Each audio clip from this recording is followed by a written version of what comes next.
Hi everybody, how you doing? For those of you who don't know me, my name is Louise Hanson, and I am a manager within Forever Living, and I'm a self-employed entrepreneur, and I've been doing a lot of soul searching in the past year. Been on a bit of a self-development journey, doing a lot of soul searching to find out more about me and why my self-limiting beliefs and all that type of thing. And I found out that I massively don't believe I'm worthy. And I know that sounds really dramatic, but I watch other people who seem to have life sewn up. They are always in great places, looking fantastic, looking slim, looking great, makeup on point, eyebrows amazing, always remembering school um, trips, school swimming lessons, homework, always making sure everything's on point. And I don't do that. My gosh, even now, my life is up the wall. I'm always forgetting the school trips. I'm always forgetting to send the kids school bottles, water bottles with them. Oh, kids um, play dates or friends parties. I'm always terrible at things like that. But what I realised was that I was my own worst critic. If I forgot this kid's water bottle, I'd be walking away. Oh, Louise, you're such a loser. You've done it again. You're always doing that. You never give the kids what they want. So I was self-talking that I was a terrible mom. Um, I'd do the same about work, about my husband, about being a good wife. I would just always be negatively self-talking to myself and really um, creating this negative version of me in my head. And I just didn't think that I was worthy of that success that other people saw. Other people were great at these things that I was terrible at. Therefore, that's why they were succeeding. That's why they were looking great, feeling great, having great lives. And because I was terrible at all these things, that's why I I didn't see my life growing as much as theirs did. Now, for those of you who don't know my background, I was pregnant at 21, had my little boy Lewis at 22, married at 22, divorced at 23.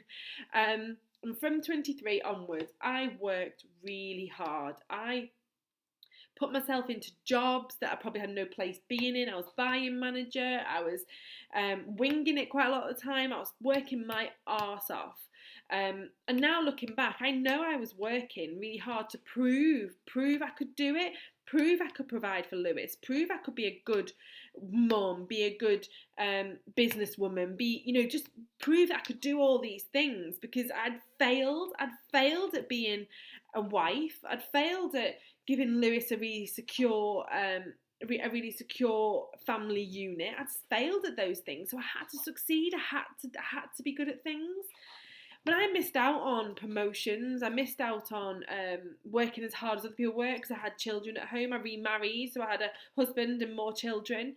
I had missed out on so many things that I didn't feel like I was able to. And I know that's negative again, but I didn't feel like I was able to give everything to work because I was always thinking about home, or I didn't think I was able to give everything at home because I was thinking about work, and I just couldn't find that positivity inside me that would make me feel alive again, make me feel like I'd reached something, that I could achieve something. Um, but what I'm here to tell you is that you are worthy, you are good, you are amazing at the things you want to be good at. Just want to be good at them. It's not hard, it's in your head. I had this conversation with my husband the other day. He's always negative and he's always miserable. And he said, I just don't know how to be any different. I said, but you're not trying. You can't be trying. It's in your head. So to not say, for example, we were out, my kids were riding the bikes on the front, and I said, "Oh, the kids have asked for bikes for Christmas. Won't that be really exciting?" They go, "You went, yeah, only because you told them to ask for bikes." I was like, "Why say that? Why be negative about it?" We got in bed, and I was like, "Oh, it's nice to be in." We've been on holiday for a week. We got in our own bed. I said, "It's nice to be in our own bed, isn't it?" He said, "Yeah, but we need new sheets." But why? Why let that negativity come out your mouth? Because it just flattens any excitement or any good feeling you have about doing something. And it's just all out of here. So if you can preset your mind to think something positive, then something positive comes out, something positive goes into your heart. And I know it's hard. I spent 14 years beating myself up about not hitting deadlines, about not being at the school gates, about not being able to work longer hours. I beat myself up all about those things. But what I've now realised is those people who've got their life sewn up, they're feeling exactly the same as me.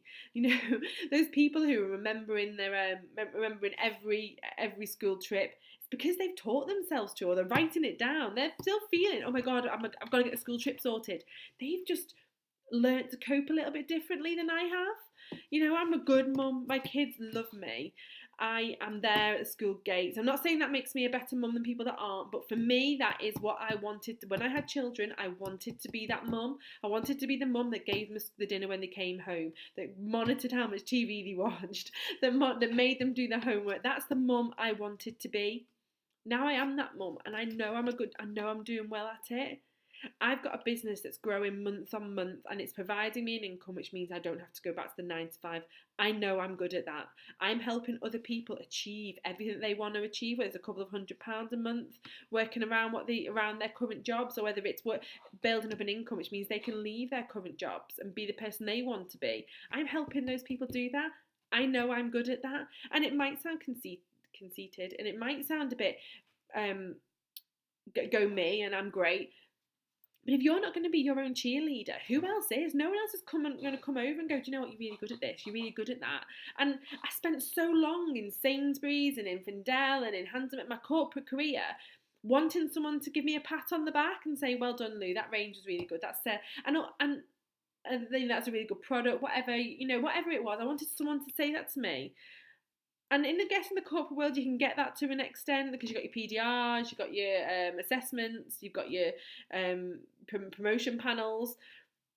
But when you're self-employed, you don't have that. You have to look internally to find that self positivity and that pat on the back. So if you see me saying I'm good at this, I've done this, I'm winning at #winning at life, it's because I'm telling myself I am. And if I'm not positive self-talking to myself, nobody else is. And I'm damned if I'm going to live the next, how old am I, 34, 40, 50 years talking crap to myself and telling me I'm rubbish at things, because I'm not. I'm a good person and I'm good at helping people. And you are too. You just have to tell yourself that, because until you say it to yourself, no one else is going to believe it either. So you are worthy. Those people who on Facebook are skinny, they've got the same problems as you. They want to eat cake. Those people who are going to amazing places, they've just decided to.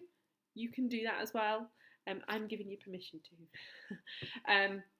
So you are worthy, and I know it's hard. It's really difficult to believe that you're worthy of these things. But no one else is going to tell you you are. You've got to do it. You've got to suck it up. You've got to make your goals and believe that you're going to get there, because no one else is going to get you there but you. So have a great day, everybody. I hope that's been a bit emotional. Have a great Thursday. Bye.